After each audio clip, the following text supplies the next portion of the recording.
We'll hear argument first this morning in Case 12-562, United States v. Woods. Mr. Stewart. Mr. Chief Justice, and may it please the Court, the merits question in this case is whether the substantial valuation misstatement penalty applies when a taxpayer overstates his basis in property in connection with a transaction that is later determined to be a sham. The threshold jurisdictional question is whether the Court in this TEFRA partnership-level proceeding has authority to decide that merits issue. I'd like to begin with the jurisdictional question, and before I focus the Court's attention on the text, I'd like to make two quick preliminary observations about jurisdiction. The first is that the question we say is appropriate for resolution in partnership-level proceedings is not whether any individual partner will actually be made to pay the penalty. There's no question in this case that the determination whether the penalty will actually be imposed on individual partners, and if so, in what amount, is properly reserved for partner-level proceedings. The question is simply whether the Court in the partnership-level proceeding can make the threshold determination whether the sort of error that the IRS identifies on the partnership return can trigger a penalty down the road if the individual partner prepares his or her return in a manner consistent with the partnership return. Excuse me, I thought I understood that to be your point in your brief, but there is one thing missing from here. I also thought you were saying that you could impose the penalty before the amount was determined on the partnership level. Well, that the tax that you could, without a notice of deficiency, require a payment up front. There are two separate questions here. The first is what can be determined at the partnership level. And once the partnership level proceedings are complete, there are subsidiary partner level proceedings. And some partner level proceedings require a deficiency notice, some partner level proceedings do not. Now, it is part of our position that once the applicability of the penalty has been determined at the partnership level, the penalty can then be imposed on individual partners in partner level proceedings without a deficiency notice. It can still be challenged through a refund proceeding. But because there's never the imposition of additional tax or penalties on the partnership itself. That is the incongruity of your position in my mind. You claim that the decision of whether or not, or what the true value is of the basis and how much needs to be paid can't be determined until the partnership level, until the partner level determination. Yet you're claiming that you're entitled to an amount of money beforehand, before that decision is made. There's a tension in my mind about that. Let me explain as best I can the sequence of events that we think would unfold if this Court affirmed our view of both held that the courts below had jurisdiction and agreed with our view of the way the penalty is supposed to operate. If the Court agreed with the position that we take in Part 2 of our merits brief, namely that a deduction that is claimed in connection with a transaction that is later determined to be a sham can trigger if you agree with us on that legal issue, then the IRS would examine the returns of the individual partners, and it would verify that they did in fact claim deductions in connection with this transaction because they would have this Court's agreement with the proposition that that's the sort of thing that can trigger the penalty. They would then determine what the amount of the overpayment, of the underpayment was, and they would presumably assess a 40% penalty on that. There would be a subsidiary question because the FPA, the Final Partnership Administrative Adjustment, said that the partnerships were shams, but it also said that the individual transactions, the purchases and sales of the options and the currency and the stock, they would be treated as though they had been engaged in by the individual partners. And so at the partner level, there might be further determinations about what a relatively small amount of tax the individual partners would owe on that. And then if a penalty were assessed on the partner would have to pay the penalty before challenging it through a refund action. But we might want to ask, on what ground could the partner want to challenge the penalty at that point? The partner couldn't, at that stage, want to make the argument that's being made in this court, namely that this is just not the sort of situation to which the substantial valuation misstatement penalty applies, because that issue would have already been resolved against the partner in this proceeding by hypothesis, if the court agrees with us on the merits. And so the partner would have had an opportunity to get that threshold legal issue resolved without prepaying the penalty first. Now, if an individual partner wanted to raise the good faith reasonable cause defense that's provided in 26 U.S.C. 6664C, the partner would have to pay the penalty first before seeking a refund. But that's pretty clearly consistent with Congress's intent, because Congress specified in TEFRA itself that after the court in the partnership level proceeding has determined the applicability of the penalty, the partner can still, through refund proceedings, contend that the penalty was erroneously imposed. And that language tells us two things. It tells us, first, that Congress didn't see any necessary unfairness in requiring a partner to pay the penalty first before raising certain sorts of challenges. And it also indicates that by applicability, Congress must have meant something different from will the penalty ultimately be imposed? Because if the partnership level determination that the penalty was applicable meant that all the requirements for imposition were satisfied, there'd be no room for the partner to argue down the road that the penalty was erroneously assessed after all. So, Mr. Stewart, can you explain the difference in the two proceedings? First, your position that the proper review is of the final partnership administrative adjustment. How would the penalty be adjudicated in that format? And if the taxpayer is right that the adjudication must be made at the partner level proceeding, what would be the difference in the character of the adjudication? When we say that the applicability of the penalty should be determined in the partnership level proceeding, all we mean is that the court in the partnership level proceeding should resolve the legal issue that is addressed in Part 2 of the respective briefs for the petitioner and the respondent. That is, the court should determine, is the substantial valuation misstatement penalty the sort of penalty that can apply to a basis overstatement that is produced through a sham transaction. We wouldn't ask the court in the partnership level proceeding to go beyond that legal determination and to ask whether individual partners had actually underpaid their tax or whether they had actually misstated basis. It's always theoretically possible in a case like this that the partnership could be determined, that the partner could participate in sham transactions, but by the time he had to file his own return, he could get cold feet or he could get legal advice that indicated this just isn't going to work. And so it's possible that the partner could prepare his return in a way that was lawful. And the IRS, after the partnership level proceedings were complete, would have to look at the partner return in order to see what had happened. I think the main practical — I'm sorry.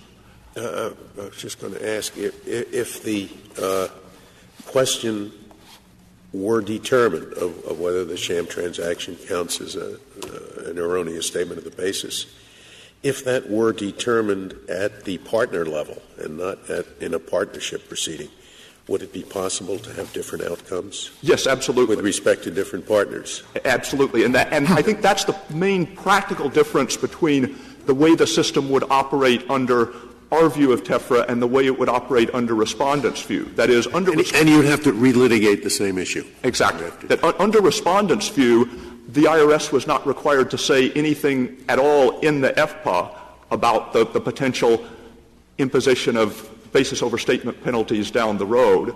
If the FPA adjustments, the shamming determination had been upheld at the partnership level, under Respondent's view, the IRS could then assess penalties against individual partners, and if the individual partners raised in objection the same arguments that are raised in Part 2 of the Respondent's merits briefs, that would have to be litigated potentially by different judges in different different partner level proceedings with potentially inconsistent outcomes. Would it be a fair way to look at this to say that what you do at the partnership level is anything that doesn't require looking at an individual's tax return?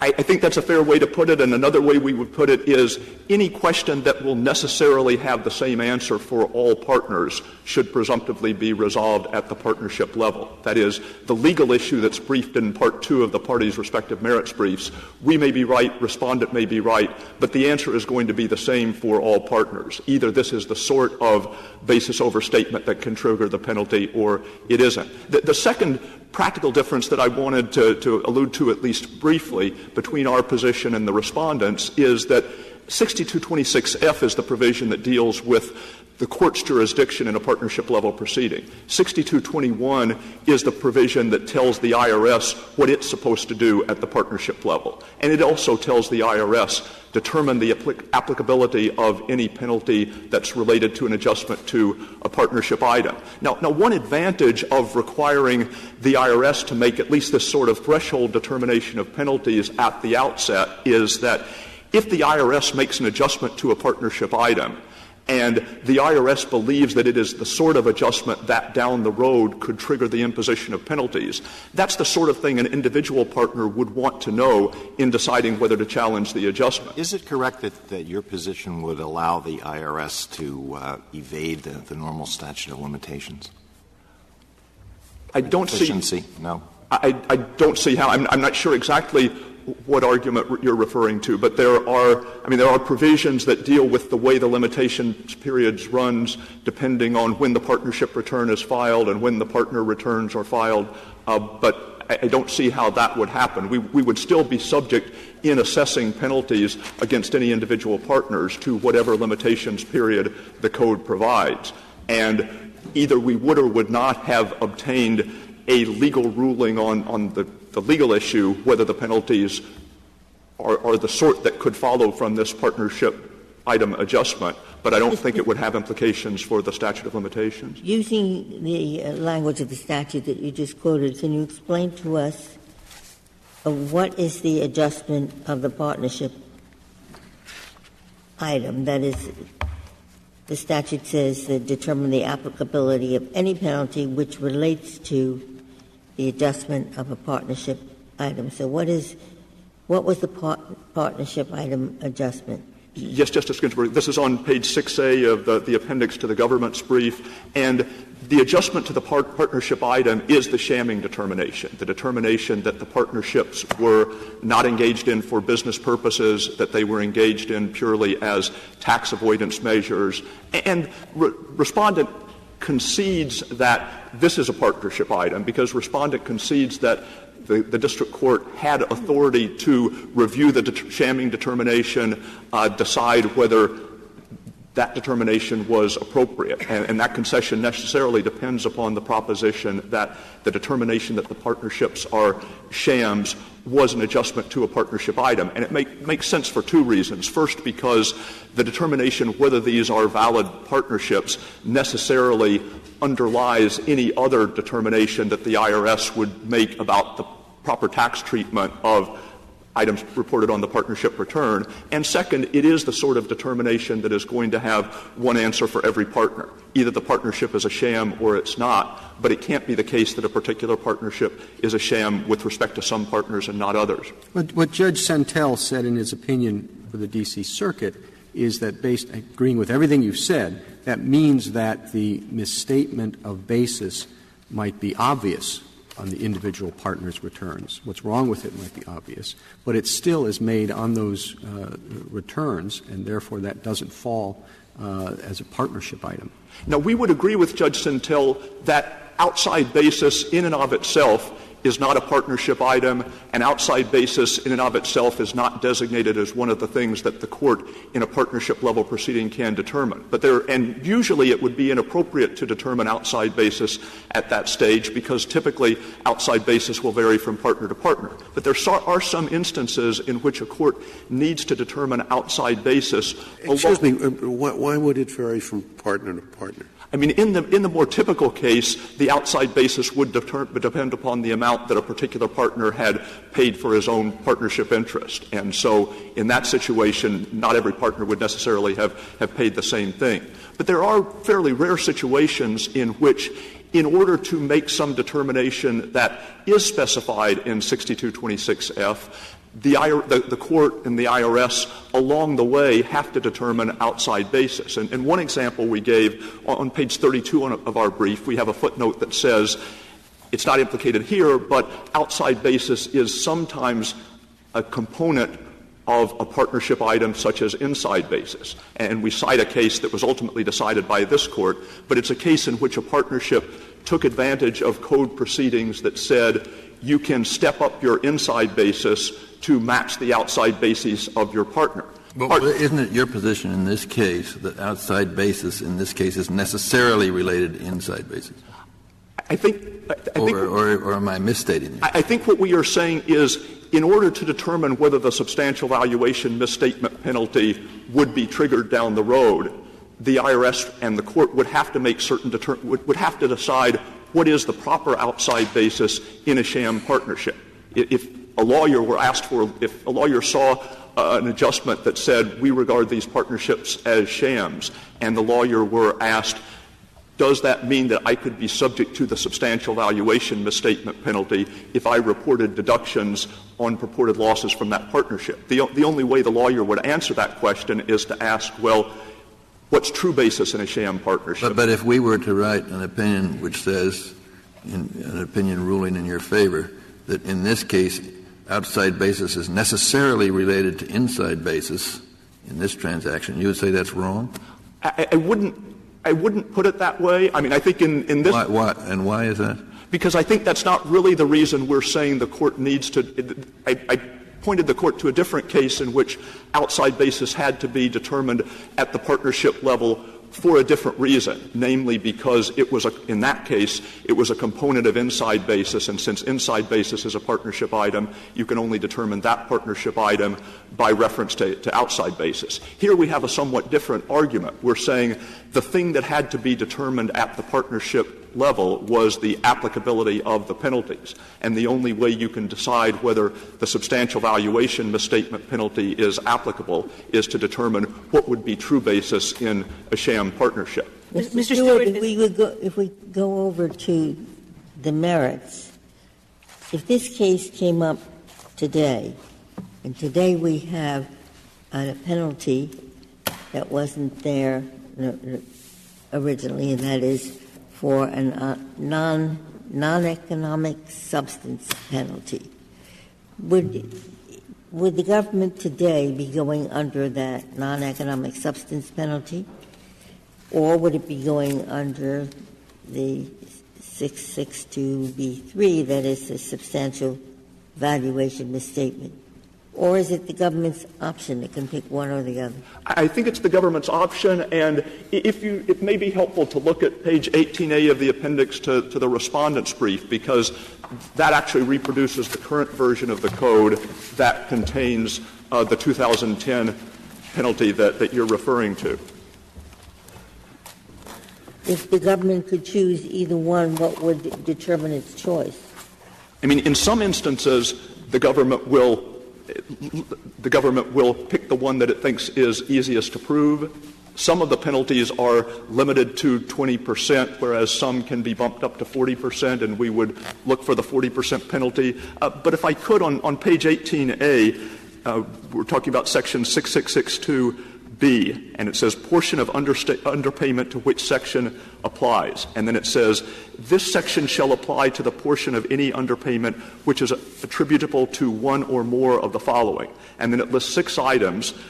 Subsection 3 is the substantial valuation misstatement penalty that we're relying on here. Subsection 6 is a disallowance of claimed tax benefits by reason of a transaction lacking economic substance. That's the 2010 penalty. Now, the 2 points I'd make are, first, it's very clear that many cases that would fall under subsection 6 would also fall under subsection 1 or 2. That is, they could involve negligence or disregard of rules or regulations. They could also involve a substantial understatement of income tax, which basically means any understatement of income tax that's 10% or more of the true tax owed. And so if there's no incongruity in saying subsection 6 should apply to some cases where 1 and 2 would also apply, there shouldn't be any greater incongruity in saying it can apply to some cases where subsection 3 would apply. The other point I would make pertains to the introductory language of that provision.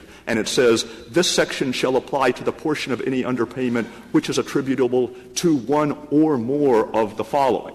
And I think the primary practical significance of the one or more language is that it functions as an anti-stacking provision.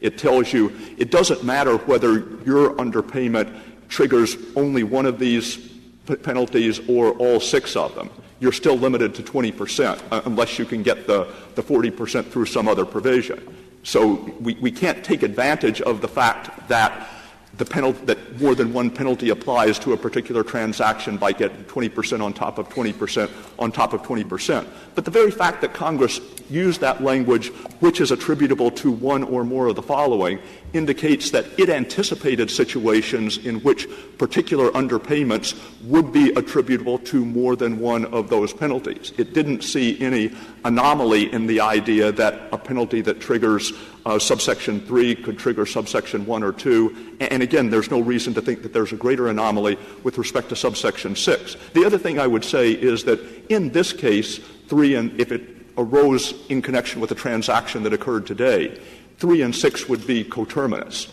Either of them would apply. But there will be plenty of cases in which a substantial valuation misstatement penalty, on our view, could be triggered by a legal error in computing basis, such as use of the wrong depreciation rate. That would Mr. Stewart, if I could focus at a somewhat higher level of abstraction. I understand the general underlying thrust of your friend's position to be that overstatement of basis goes to, miscalculations. It was actually $20,000. You say it's $40,000, and that's where the penalty comes from. Well, this case is quite different, where you're kind of wiping out the whole transaction, and then you're kind of artificially saying, well, if you wipe out the whole thing, when you come to basis, it should be this and that. And it's not sort of a fraud or misstatement with respect to the basis itself. It follows from a broad sham determination, and that sham determination is made at the partnership level, not the partner level. I guess the two things or at least two things I would say in response to that are that here the whole point of the avoidance scheme was to create an artificially inflated basis. That is, the high basis that's claimed on the individual's returns was not simply a fortuitous result of an avoidance scheme that operated through some other means. The whole point, if you want to claim a loss on a transaction where you didn't incur an actual economic loss, you can do it either by understating the amount that you were paid for the asset or by overstating your basis. And this is one of a number of tax avoidance schemes that operate by overstating basis. So it's true that the transaction was determined to be a sham, but the sham determination was intimately bound up with the fact that the whole purpose of the scheme was to create an inflated basis. Yeah, I understand it, but if you were telling people what happened here, maybe you would. I don't know that your first statement would be they overstated their basis. I think you would say they engaged in a completely sham transaction which had some obvious, as the D.C. Circuit put it, some obvious consequences, but still the driving determination was that it was a sham transaction. I guess the other couple of points I would make are there's nothing illegal about engaging in a transaction that lacks economic substance. That is, if the partners had engaged in these offsetting currency transactions but then had decided before filing their return that either we no longer believe that this is right conduct or we believe we're going to get caught, and they had prepared their returns in a lawful way, nothing bad would have happened to them. The thing that subjects them to potential penalties is the fact that they claimed a large loss on their tax returns, and they did that by claiming a large false basis in the partnership. The second thing I would say is, when I took math in junior high and high school, the teacher would always tell us to show your work. When you handed in an assignment, don't just give the answer at the end. Indicate the process by which you arrived at that number. And in essence, when the code says impose penalties on underpayments that are attributable to the following things, it means we're going to look at your work. When we determine that you have paid too little tax, we're going to look at the calculation process by which you arrived at the amount on your own return and figure out where you went wrong. And if they did that here, they would say the mistake these taxpayers made, the reason that they didn't pay as much tax as they owed, was not that they claimed to have sold the assets, was not that they claimed to have sold the assets for less than they actually realized. It was that they claimed a basis for that had no founding in reality. And the last thing I would say in connection with that is it's no accident that this scheme operated through the creation of sham partnerships. That is, if the taxpayers themselves had bought the offsetting long and short currency options, there would have been no colorable argument that they could have claimed the cost. Mr. Stewart, what is this case a fight about? And I'm sorry. Perhaps I'll just ask it on rebuttal, so you can save your time for rebuttal. Thank you, counsel. Mr. Garre. Thank you, Mr. Chief Justice, and may it please the Court. On both jurisdiction and the merits, the government is asking this Court to adopt an overly expansive interpretation of the Code to reach a result that would upset the statutory scheme devised by Congress and lead to further problems down the road. Now, on jurisdiction, I think the most important thing for the Court to recognize is that outside basis, the very thing, as you can tell from my friend's arguments on the merits, that the imposition of this penalty depends on, is not a partnership item. In fact, Garre, it seems as though you and the government agree on sort of the nature of this problem, right, which is you have a partnership item, which is the sham determination. That leads to an adjustment in outside basis, which, as you just said, is not a partnership item, is instead an affected item, and that leads to a penalty, right? So there's kind of three things, two steps in the process. And you say, well, that's not enough, essentially because the penalty has to directly relate to a partnership item. And they say it is enough because it's okay if it indirectly relates to the partnership item. And I guess the question is, in some sense, you're both adding adjectives to the statute. You add directly, they add indirectly.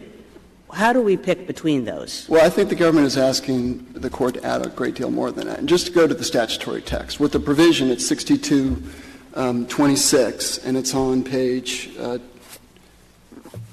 2A of the red brief. And what that says is that first it gives the Court jurisdiction to determine all partnership items. Everybody agrees that outside basis is not a partnership item.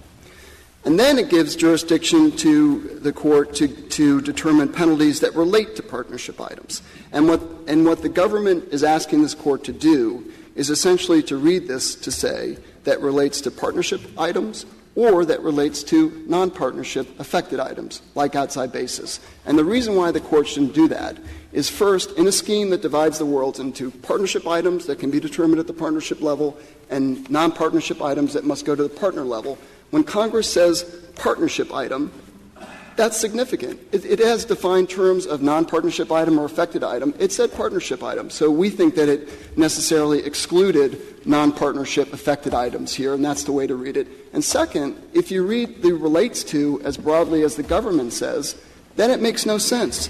The partnership item here might as well say affected item, because you're right, at some level of abstraction, you can always say that the penalty relates to the partnership item. That's going to be true for lots of these. But it doesn't just say partnership items. Yes, a court in which jurisdiction a petition is filed shall have jurisdiction to determine all partnership items, but then it goes on. The proper allocation of such items among the partners and the applicability of any penalty, addition to tax, or additional amount which relates to an adjustment to a partnership item. No, you're right, Justice Scalia. And what can that possibly mean when you're talking about the applicability of any penalty? Well, let me tell you, Justice Scalia. That penalty is going to be applicable at the partner stage. Justice Scalia, let me answer it this way.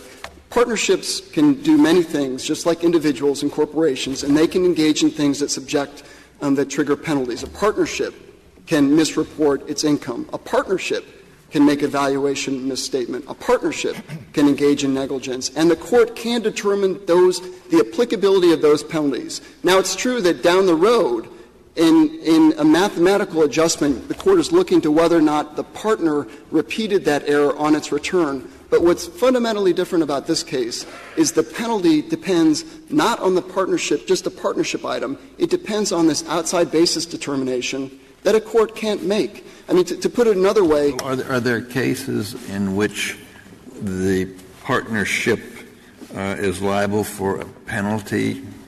No, ultimately, Your Honor, I understand it's all passed through and so forth, but suppose the partnership does something that's a sham, that's a fraud, and then and files a partnership information return with that information.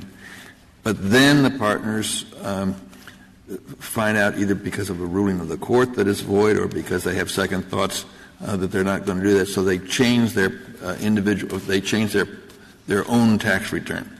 Could there be any penalty against the partnership in that instance? Your Honor, the partners don't actually — the partnership does not pay the penalty, but the partnership — Could there be any penalty against the partners in that instance that I put? No, I don't believe so. But the partnership — Would there be a criminal liability for filing a false information return?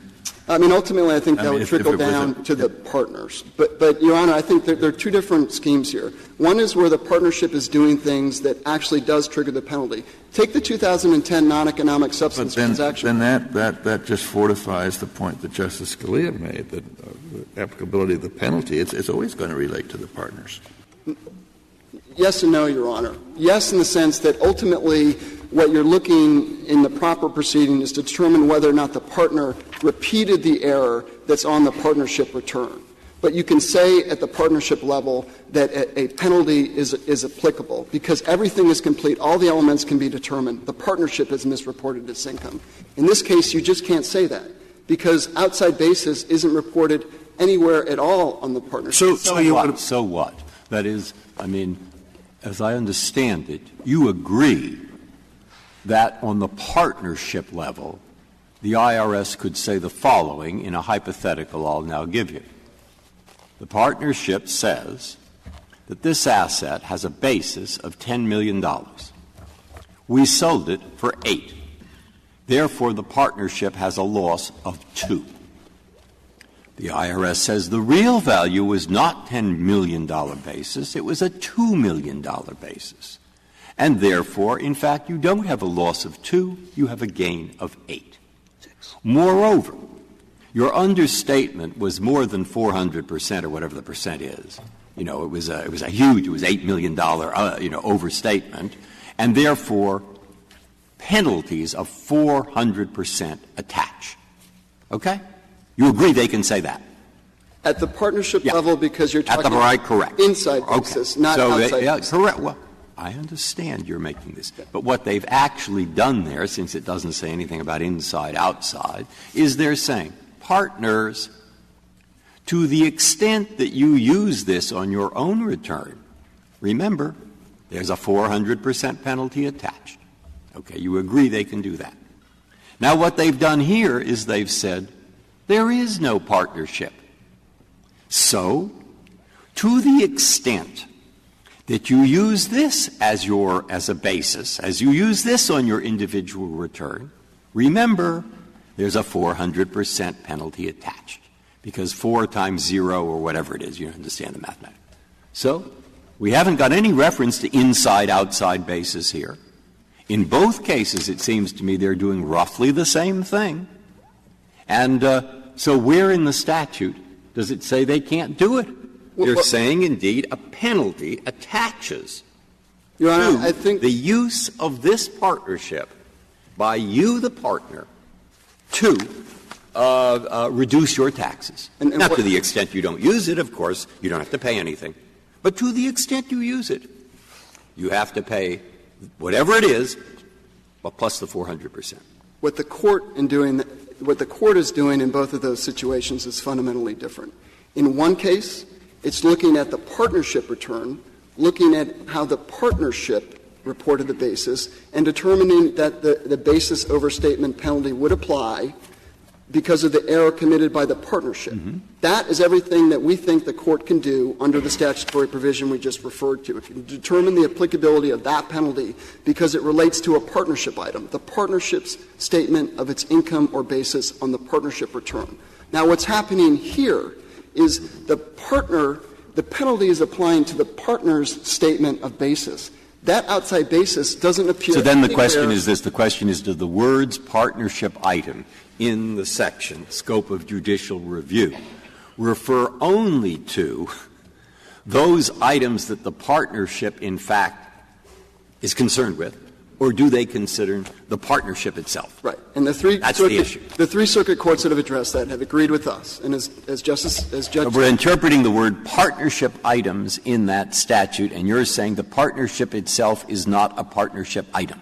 No, not at all, Your Honor. What? No? What we're saying is outside basis is not a partnership item. Oh, no, but outside basis, that's just a question of how they use it on the return. There are many ways in which a person could use a partnership item on the return. If this is a partnership item, I mean, a person might, for example, have no tax. In which case, I think that the confusion maybe is between the statement at issue here. The statement at issue in this case is the basis that the partners reported on their individual returns as a result of these transactions. If you go to the partnership return and go to page 169 of the joint appendix, and it may be difficult to find now because of these foldouts, but you'll find what the partnership reported. And it reported all of the transactions at issue, and it reported accurately gains and losses. And I'm genuinely confused. I've read this several times. Right. And the reason that I'm confused is this, that I understand your difference between the outside basis and the inside basis. Now what I'm trying to do is to figure out via the statute, I think, like what Justice Scalia was trying to do, I think, where does that matter? Well, and it matters in the scope of jurisdiction, Your Honor. And again, I mean... No, I understand that, too. I'm just trying to get the precise words of the statute that it would make a difference. Because in common sense, it doesn't seem to me to make much difference, but it may be in this statutory language it does. So I want to know what words. The words that matter is partnership item. This is a statutory scheme that talks about non-partnership items and partnership Okay, now you just told me I said that, I thought, and you said, no, it didn't. Those weren't the right words. But if you say those are the right words, then explain to me why a partnership item cannot include a partnership itself. The partnership item, Your Honor, can include the partnership. We're not disputing that part of the sham determination. My point is that the imposition of the penalty depends on an additional determination, which is a non-partnership item. And in that sense, Mr. Garrett, it strikes me as wrong to say that the words in dispute are partnership item. Actually, everybody agrees what partnership item means, what it includes, and what it doesn't include. It doesn't include outside basis. The government is perfectly happy to concede that. It seems as though the words in dispute are what does relate to mean, and does relate to have to be relate to in this very direct way that excludes this intermediate step of adjusting outside basis. Right. And the reason why, and I think that gets back to partnership item, because if you read relates to in the broad sense that the government is asking you to read it, then in essence you are adding, you're taking away the limitation of partnership item and you're adding words that says or affected item. Because what they're saying is, look, anytime you have a partnership item that is in any way related to the imposition of the penalty down the road, then you can do it. But another way of saying that, and the way that Congress would have said if it meant it, was courts, you can determine the applicability of any penalty that relates to a partnership item or an affected item. But it is in addition to partnership item. You say, oh, you can't do that because it would add to partnership items. But the statute does not say just partnership items. It says partnership items, the proper allocation of such items, and the applicability of any penalty, additional tax, or additional amount. Right. It's in addition to partnership items. And it seems to me not enough to say, well, if you interpret that third part to go beyond partnership items, you're destroying the statute. I don't think so. Our point is the one that the D.C. Circuit and the other circuits have adopted, which is that to make this determination, you have to go beyond a partnership item. You have to determine a non-partnership item, and this grant of jurisdiction does not exist. When would you not have to do that if you're applying the third item, the applicability of any penalty, addition to tax, or additional amount which relates to an adjustment to a partnership item? Again, that will always require you to go down to the partnership. No, when the penalty is complete based on what the partnership has done, you can determine the applicability of the penalty. You can say all of the elements are met, because of what the partnership did. And then later you're only looking to whether or not the partners repeated that error. Here that's not what's happening. Mr. Garr, suppose the government had asserted this penalty under sub 6 for the transaction lacking economic substance. Would you say it doesn't make any difference, it's the same? Or would you say that under 6, your argument is not applicable to that and the determination could be made at the partnership level?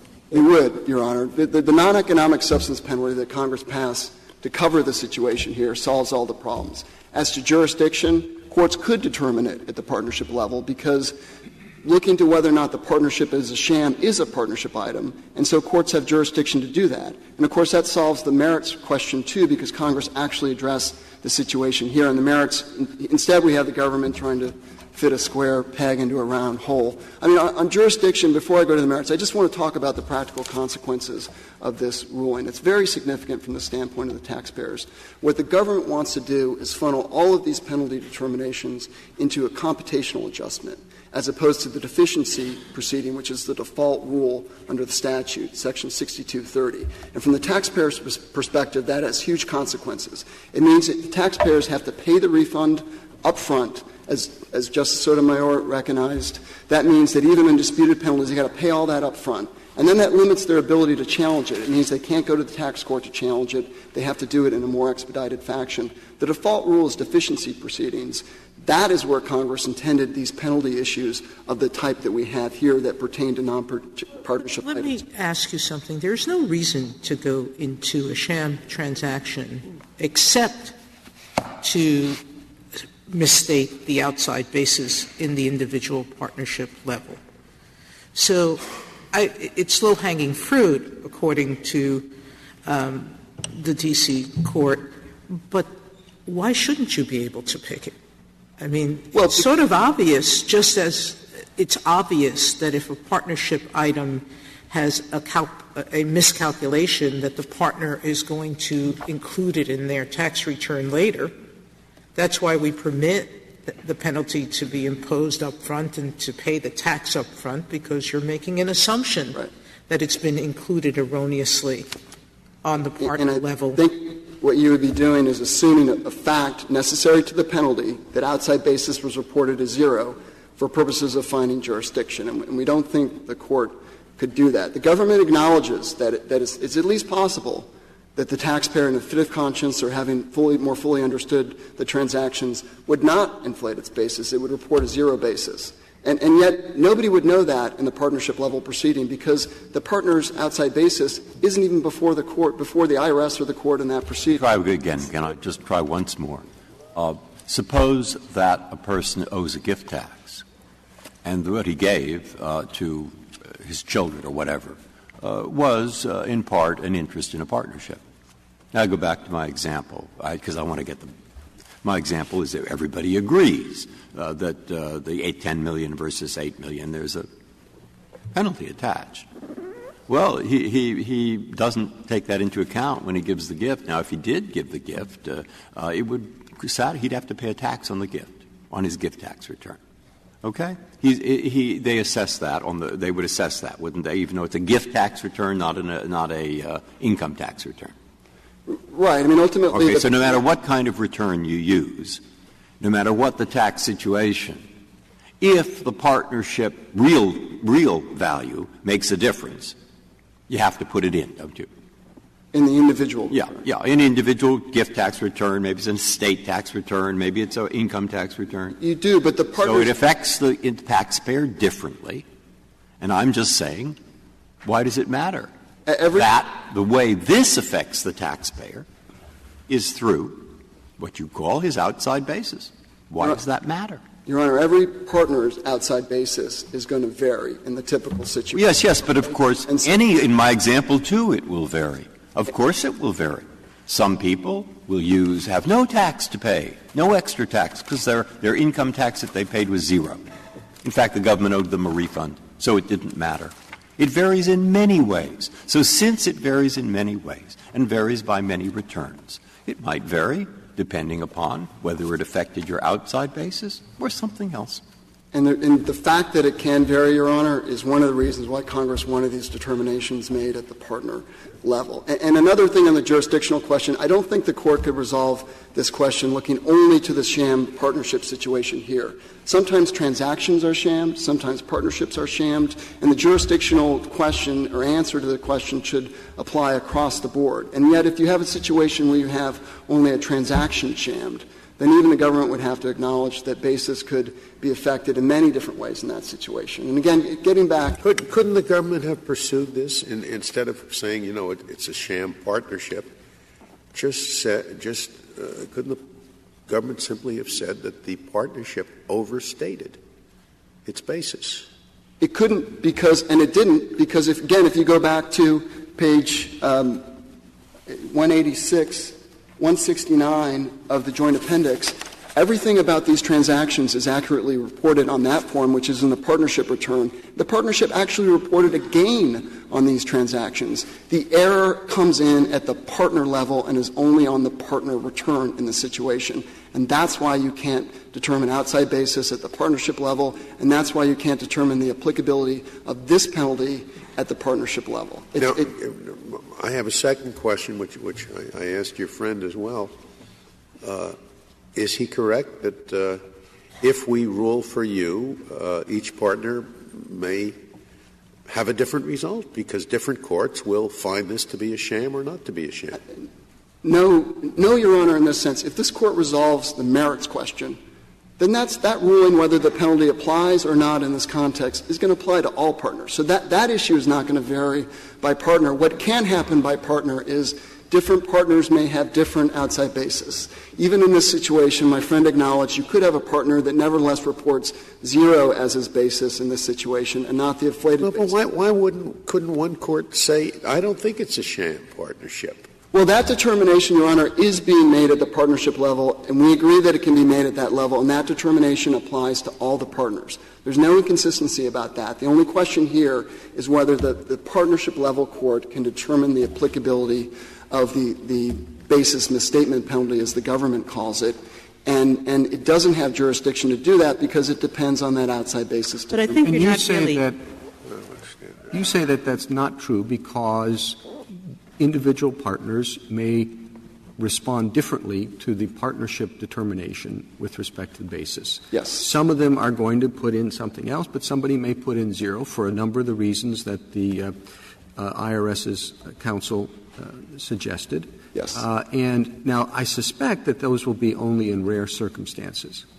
And I guess that's why the D.C. Circuit said, even though the result here may be obvious, it nonetheless depends on the outside basis determination. Exactly. I think what I understand your friend to be saying is it's not just that it's obvious, but it's ineluctable, and therefore it doesn't depend on the outside partnership determinations. So does your case hinge on the perhaps unusual situations where you have one of these partners having a fit of conscience and decides to put down the real number or has some other adjustment to it? I think largely, yes, but if I can explain that. First, that presents the low-hanging fruit situation the D.C. Circuit resolved, and we think they were right to say even if you think it's low-hanging, you're forbidden to pick it. Second, here the whole partnership is shammed. But there's certainly cases where individual transactions are shammed. And if individual transactions are shammed, then the outside basis could vary widely based on the individual circumstances of the partners. And so there in that situation, it's not at all obvious or necessarily true that the basis is going to be overstated. You have to look. And again, that's why it's a completely separate determination made at the partner level. Give me a concrete example, because I'm not quite sure about what you're talking about. Well, you could have a partnership, Your Honor, that engages in many transactions, and the IRS would determine that one of the many transactions that it entered into was a sham. That particular transaction was only designed for tax purposes, but other transactions that it engaged in were legitimate. Now, in this case, the IRS is saying that everything the partnership did is a sham. But in my case, some transactions are okay, some are different. In that case, the individual partner's outside basis, they may have tried to take advantage of the sham transaction, but yet all the other transactions affect their basis as well in the partnership. I'm a little confused on this example. presumably it's only if they carried forward, which we're assuming they would have done, carried forward the outside basis, the penalty would have been determined just on that one transaction. No, because, Your Honor, again, the penalty is based on what the individual partner claims as his basis. And that partner is going to be looking to everything that goes into his partnership interest, the cost or investment in the partnership, pertaining not only to the one transaction that we've hypothesized that has been shammed, but many other transactions as well. So you can't conclude either that there's been any misstatement or that any misstatement triggers the valuation misstatement penalty here. If I could talk a little bit about the merits. On the merits, our fundamental question is that the valuation misstatement penalty that Congress devised in 1981 was not intended at all to apply to the fundamentally different situation here, where the government is claiming not that you misstated the correct amount of the value or that you didn't have an accurate amount of the value or the number that you put for basis or value, but that the thing that's the subject of the valuation or the basis doesn't exist at all. I mean, we know if you look at the pre-enactment history, the post-enactment history, we know that this is not what Congress had in mind. If you look at the pre-enactment history, it's all about resolving a problem of a backlog of cases where taxpayers were misvaluing property. And well, that was the prototypical case, Mr. Garre. There's no question that that's the central case that Congress had in mind. But it doesn't have to be the only case. And they wrote words that seem to be applicable to this case, as well as to the kind of case that you're talking about. Your Honor, they have basis, and we have context, punctuation, pre-enactment history, post-enactment history, and structure. I'm sorry, you're saying they have text, and you have a bunch of other... not at all, Your Honor, because not at all, Your Honor, because this is a valuation misstatement penalty. The reference to or adjusted basis comes in a parenthetical subordinate way. And let me give you a hypothetical. One of my associates came up with a good example, I think. If you had a contract for a wedding that provided for flowers or plants in parentheses, you would understand that to mean flowers or plants like lilies or ferns that would accompany flowers in the wedding. You wouldn't read that to include an oak tree in the middle of the reception area. Well, the government's basis overstatement penalty is the oak tree in the middle of the reception area here. The most common situation in which basis misstatements are made, the government acknowledges throughout its brief, is where you misstate the price or cost of a good. And yet they're moving, which is why the reference to adjusted basis makes sense in the statutory scheme here. It covers that situation. But they're saying you don't need to — it goes far beyond that, not only to the prosaic situation, as they call it, but to a situation where you're not complaining about whether the thing — what the correct number is or what the correct amount is. You're saying the thing doesn't exist at all. I mean, if I donate a painting that I say is worth $1 million to a church, and I put that on my return, but in fact it turns out that I didn't donate the painting, I may have committed a fraud.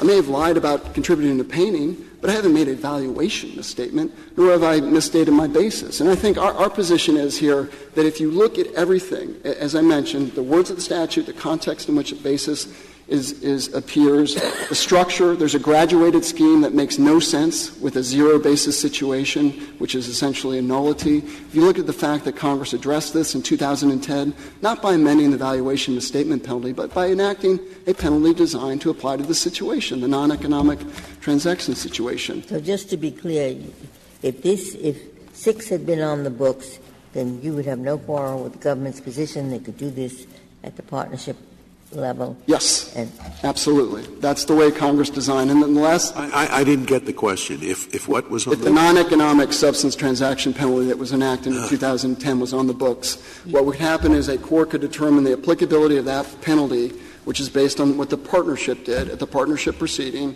and we would agree that penalty applies. All the problems are solved by what Congress did to address this particular situation. The government is trying to put that square peg in a round hole. And if you add everything up, I think what's interesting about the government's reply brief is it doesn't contest that if there's any ambiguity here, the statute has to be read in favor of the taxpayer. And that's because of the canon that this Court has recognized that tax penalties are strictly construed in favor of the taxpayer.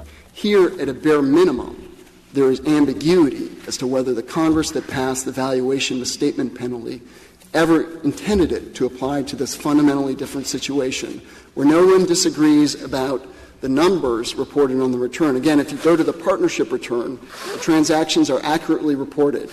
If you go to the outside bases, it's true that they reported a loss, but that's because they were following the IRS's rules about how you treat contingent liabilities. So that number is actually accurate under the IRS's rules. That's why the IRS has to come up with a sham to get rid of the property altogether and say that we're going to pretend that it doesn't exist at all. But again, that's not a valuation misstatement. When the penalty talks about correct amounts, about accuracy, about value, it's trying to get at the number of the thing that is worth. It is not concerned with a situation in which the IRS is claiming that the property doesn't exist at all. That is a different problem. Congress addressed it in a direct way in the non-economic substance penalty. So this Court doesn't have to worry about this problem being unaddressed.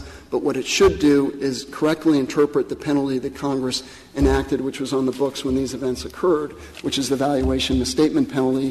It is not the all-encompassing basis overstatement penalty. I think if you're going to read one of the amicus briefs, read the Shakow amicus brief. It talks about all the additional situations in which IRS or Congress never applied this penalty to, which would be swept in by the government's position here today. Thank you, counsel. Mr. Stewart, you have 5 minutes left.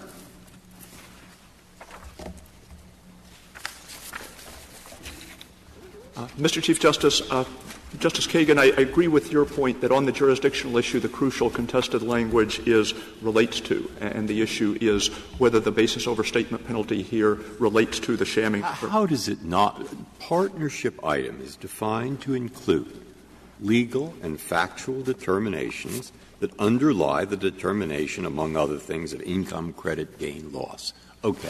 Whether there's a partnership at all does underlie the determination of whether the partnership return, which had all kinds of numbers on it, it shows anything. That's correct. All right. So therefore, it's a partnership item. Does this penalty relate to a partnership item? I don't want to say that you're right for the wrong reason, so you better be sure I'm right. That is, does it relate to a partnership item? I just told you what a partnership item was. It certainly seems to, because the zero is what it relates to. Yeah, I mean, end of case. Yeah. Well, but it can't be that simple. We have 3 courts and. Let me pose perhaps a less friendly question. What do you do with your friend's hypothetical? On a tax returns, you say, I gave a painting to a charity worth $1 million. And in fact, he did not. And he says, what you're doing is you're going to go in and say, that wasn't worth $1 million. It was worth nothing. When in fact what you should be saying is, you didn't give the painting at all. I think this is a different situation because the IRS did not determine that the underlying transactions, the purchases and sale of currency options and so forth, didn't occur. It determined that the partnerships were shams. And I think that this is an important point. Well, but if you determine that the partnerships were shams, that's like saying there were no partnerships. There were no And if you say, I didn't really give the painting, that means there wasn't any painting. It seems to me that pretty closely parallel. But what the FPA also said was because there were no partnerships, the transactions should be treated as though they were engaged in by the individual partner. Maybe it's a frame with a blank canvas. Well, and I think as I was starting to say at the close of my opening argument, it's no accident that partnerships were used to effectuate this scheme, because if the individuals had bought and sold the offsetting foreign currency options, they would have had no colorable rationale for contending that they were entitled to a deduction for the cost of the long option, but they were not required to treat as income the amount they received from the short option. It would have been absolutely clear that the transaction taken as a whole was a wash. The only way that they could try to create the appearance of a paper loss was by manipulating the rules that govern the computation of basis in partnerships. And so the shamming determination, in effect, was a determination that for tax purposes, you can't try to take advantage of the Helmer rule that says that for computing basis in a partnership, we will ignore the contingent liability created by the short option. The other thing I would say on the merits as to why we care about this case is that Respondent's argument doesn't just go to, on subsection 3, doesn't just go to basis overstatements that are produced through sham transactions. It goes to all basis overstatements that are produced through legal errors. And I think do you agree that the new legislation completely resolves this problem? It completely resolves the specific problem posed by this, almost completely resolves the specific problem.